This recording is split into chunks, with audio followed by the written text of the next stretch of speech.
Perlawanan kejohanan Nation Cup 2016 bakal menyaksikan pertemuan dua seteru utama dari rantau Asia Tenggara antara pasukan tuan rumah Malaysia bawah 21 tahun B21 berdepan Singapura B21 malam ini. Kejohanan yang julung kali diadakan itu membuka tirai hari ini dengan perlawanan antara Vietnam bertemu Thailand. Namun yang pasti, aksi antara Malaysia dan Singapura amat ditunggu-tunggu oleh para peminat bola sepak negara ini.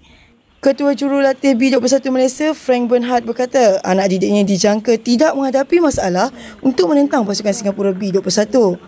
Yeah, we have to see what our players do. Important that they bring this to the field what we worked out in the trainings. We want to play our game and don't want to react on the opponent. We have to bring our game through and then I'm positive that we will make it also. Bagi Kapten Pasukan B21 Malaysia Muhammad Faris Shah Muhammad Rossi pula, beliau yakin rakan sepasukannya dapat mengatasi rasa gemuruh dan memberikan aksi terbaik menentang Singapura B21 malam ini.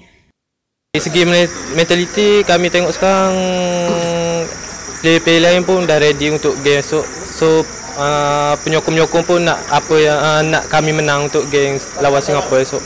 So kami akan buat yang terbaik lah untuk esok game.